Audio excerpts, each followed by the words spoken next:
Fun, Kings 8.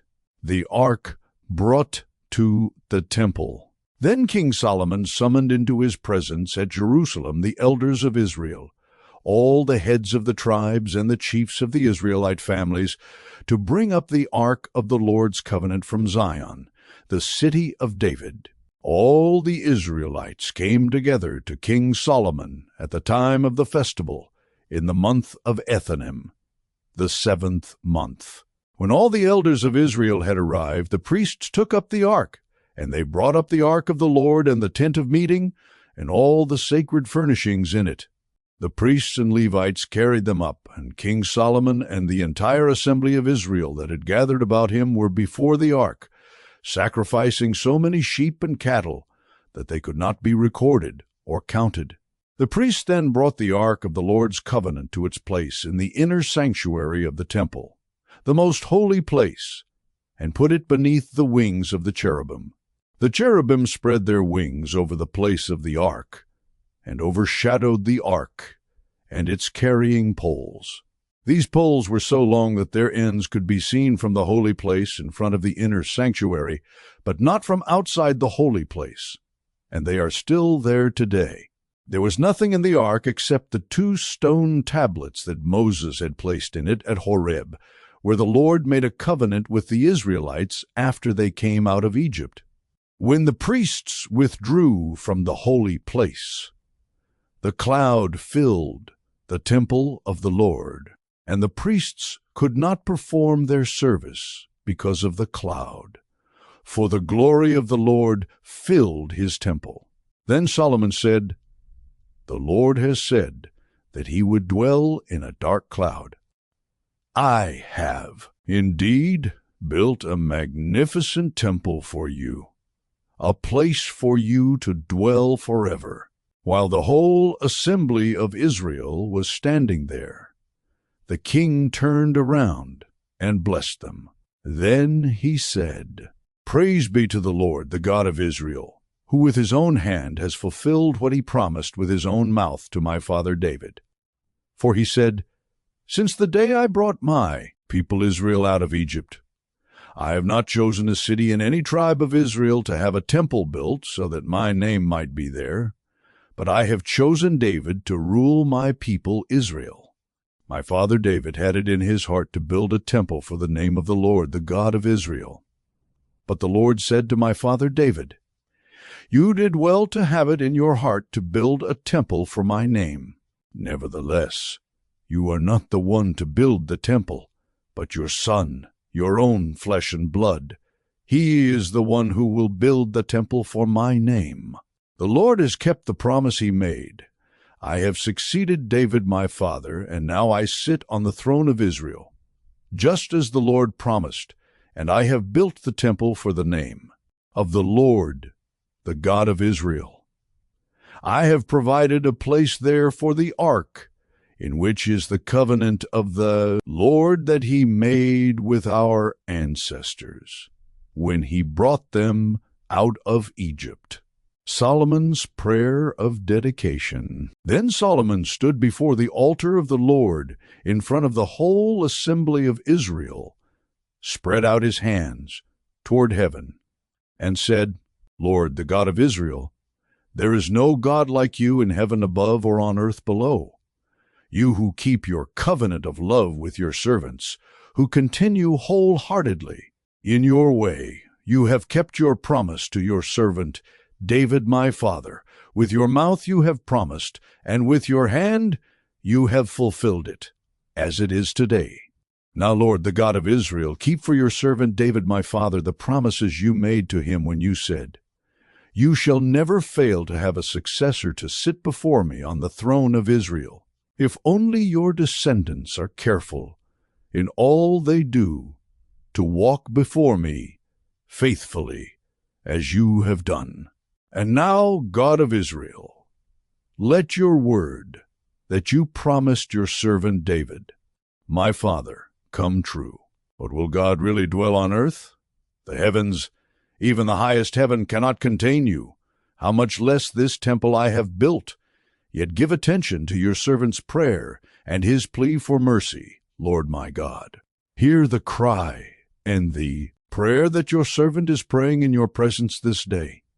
May your eyes be open toward this temple night and day, this place of which you said, My name shall be there, so that you will hear the prayer your servant prays toward this place. Hear the supplication of your servant and of your people Israel when they pray toward this place. Hear from heaven, your dwelling place, and when you hear, forgive. When anyone wrongs their neighbor and is required to take an oath, and they come and swear the oath before your altar in this temple, then hear from heaven and act. Judge between your servants, condemning the guilty by bringing down on their heads what they have done, and vindicating the innocent by treating them in accordance with their innocence. When your people Israel have been defeated by an enemy, because they have sinned against you, and when they turn back to you and give praise to your name, praying and making supplication to you in this temple, then hear from heaven and forgive the sin of your people Israel, and bring them back to the land you gave to their ancestors. When the heavens are shut up, and there is no rain because your people have sinned against you, and when they pray toward this place and give praise to your name, and turn from their sin, because you have afflicted them, then hear from heaven and forgive the sin of your servants, your people Israel. Teach them the right way to live, and send rain on the land you gave your people for an inheritance.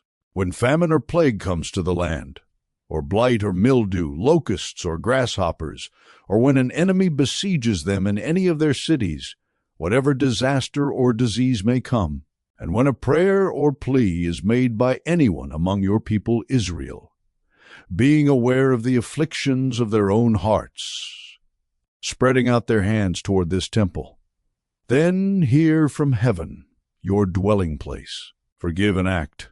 Deal with everyone according to all they do, since you know their hearts, for you alone know every human heart, so that they will fear you all the time they live in the land you gave our ancestors. As for the foreigner who does not belong to your people Israel, but has come from a distant land because of your name, for they will hear of your great name and your mighty hand and your outstretched arm, when they come and pray toward this temple, then hear from heaven, your dwelling place. Do whatever the foreigner asks of you, so that all the peoples of the earth may know your name and fear you, as do your own people Israel, and may know that this house I have built bears your name. When your people go to war against their enemies, wherever you send them, and when they pray to the Lord toward the city you have chosen and the temple I have built for your name, then hear from heaven their prayer and their plea, and uphold their cause. When they sin against you, for there is no one who does not sin, and you become angry with them and give them over to their enemies, who take them captive to their own lands, far away or near, and if they have a change of heart in the land where they are held captive, and repent and plead with you in the land of their captors, and say, We have sinned, we have done wrong, we have acted wickedly. And if they turn back to you with all their heart and soul in the land of their enemies who took them captive, and pray to you toward the land you gave their ancestors, toward the city you have chosen and the temple I have built for your name, then from heaven, your dwelling place, hear their prayer and their plea, and uphold their cause. And forgive your people who have sinned against you.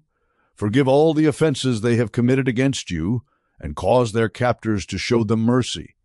For they are your people and your inheritance, whom you brought out of Egypt, out of that iron-smelting furnace.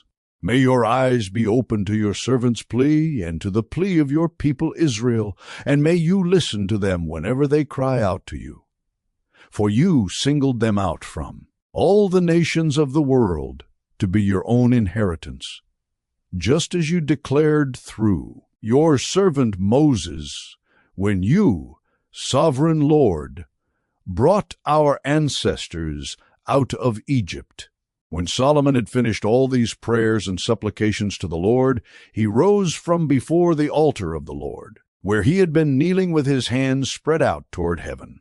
He stood and blessed the whole assembly of Israel in a loud voice, saying, Praise be to the Lord, who has given rest to his people Israel just as he promised. Not one word has failed of all the good promises he gave through his servant Moses. May the Lord our God be with us as he was with our ancestors. May he never leave us nor forsake us. May he turn our hearts to him, to walk in obedience to him, and keep the commands, decrees, and laws he gave our ancestors. May these words, mine, which I have prayed before the Lord, be near to the Lord our God day and night, that he may uphold the cause of his servant and the cause of all his people Israel, according to each day's need, so that all the peoples of the earth may know that the Lord is God, and that there is no other. And may your hearts be fully committed to the Lord our God, to live by his decrees and obey his commands, as at this time. The dedication of the temple. Then the king and all Israel with him offered sacrifices before the Lord. Solomon offered a sacrifice of fellowship offerings to the Lord, 22,000 cattle, and 120,000 sheep and goats. So the king and all the Israelites dedicated the temple of the Lord. On that same day the king consecrated the middle part of the courtyard in front of the temple of the Lord, and there he offered burnt offerings, grain offerings, and the fat of the two fellowship offerings, because the bronze altar that stood before the Lord was too small to hold the burnt offerings, the grain offerings, and the fat of the fellowship offerings. So Solomon observed the festival at that time, and all Israel with him, a vast assembly, people from Lebo-Hamath to the Wadi of Egypt. They celebrated it before the Lord our God for 7 days and 7 days more, 14 days in all. On the following day, he sent the people away. They blessed the king and then went home, joyful and glad in heart for all the good things the Lord had done for his servant David and his people Israel.